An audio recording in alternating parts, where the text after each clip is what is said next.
नमस्कार मित्रों, मैं हूं रामबोल तोमर और आज आपसे चर्चा कर रहा हूं परिवहन विभाग के भ्रष्टाचार की। पहले भी मैं ओवरलोड वाहनों से किस तरह से आरटीओ, एआरटीओ प्रवर्तन भ्रष्टाचार कर रहे हैं उसका खुलासा किया था। आज फिर मैं नए खुलासे के साथ लेकर आया हूं और उस ओवरलोड मामले में मैं आपको बता दूं, लखनऊ में जो स्टाफ है उसके खिलाफ मुकदमा हुआ था और उसकी एसटीएफ जांच कर रही है। भ्रष्ट अफसरों के खिलाफ मुकदमा भी दर्ज है और अब भ्रष्टाचार का नया मामला आपके सामने लेकर आया हूं।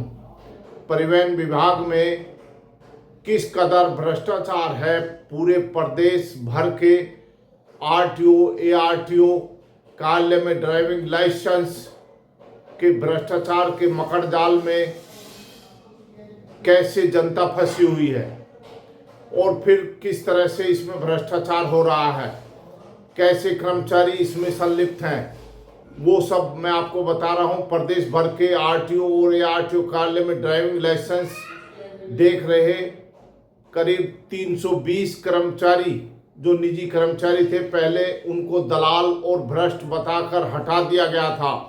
बाद में उन्हीं कर्मचारियों की पॉजिटिव जांच रिपोर्ट लगाकर उन्हें नई तैनाती दे दी गई। यह कैसे संभव हुआ? यह अधिकारियों का कर्त संदेह के दायरे में आ गया। इससे अधिकारियों की मंशा का भी पता लग गया और उनको वो अधिकारी क्या चाहते हैं उसका भी पता लग गया। दरअसल ड्राइविंग लाइसेंस का काम निजी कंपनियों के एजेंसियों के पास था। पहले यह जिम्मेदारी स्मार्ट चिप कंपनी के पास हुआ करती थी, जिसके लखनऊ समेत पूरी यूपी में 320 कर्मचारी निजी उनके कर्मचारी तैनात थे। लखनऊ के ट्रांसपोर्ट नगर आरटीओ संजय तिवारी ने इस मामले में एक चिट्ठी परिवहन आयुक्त को लिखी, जिसमें कहा कि ये कर्मचारी भ्रष्ट हैं और दलाल हैं। इन कर्मचारियों को भ्रष्ट और दलाल बताकर परिवहन आयुक्त को चिट्ठी लिखी थी।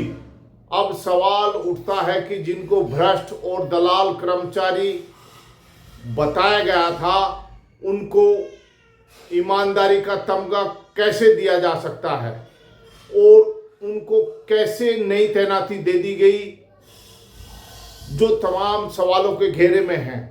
परिवहन विभाग के अधिकारियों के अनुसार इन नई तैनाती के पीछे बड़ा भ्रष्टाचार हुआ है। सूत्रों का कहना है कि करीब 3.5 करोड़ रुपए का लेन देन इसमें हुआ है और ये लेन देन किसने किया है, कौन है, यह जांच का विषय है। सभी कर्मचारियों की तैनाती इसमें कर दी गई है 320 के 20 की।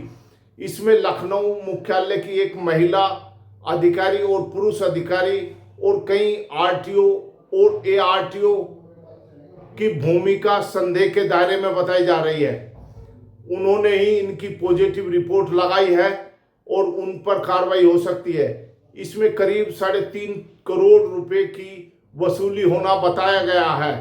आखिर जिन कर्मचारियों और भ्रष्ट और दलाल जिन कर्मचारियों को भ्रष्ट और दलाल बताया गया है, उनकी आखिर ईमानदारी का तमगा उनको कैसे दे दिया गया, कैसे प्रदेश भर के आरटीओ कार्यालय में तैनाती कैसे कर दी गई, यह पूरा प्रकरण सवालों के घेरे में है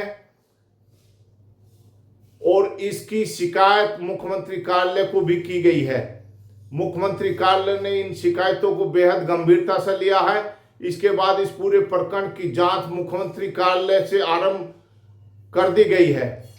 फिलहाल मैं बता दूं, मेरठ, बागपत, गाजियाबाद, बुलंदशहर, शामली, सहारनपुर, बिजनौर, अमरोहा, मुरादाबाद आदि जनपदों के कर्मचारियों को जो इस एजेंसी में काम करते थे, उन पर भ्रष्टाचार का आरोप लगा था और उनका यहां से पहले हटा दिया गया और फिर उनकी नई तैनाती आसपास के जनपदों में कर दी गई। उसे जनपद से हटाकर आसपास के जनपद में इनकी तैनाती है और वहां काम भी शुरू कर दिया गया है। इसको लेकर पूरा जांच पड़ताल प्रदेश भर में चल रही है। अब ये देखना बाकी है कि इसमें आगे किन अधिकारियों पर शिकंजा कसता है और उनकी गर्दन पर अभी जांच की तलवार लटकी हुई है। नमस्कार मित्रों।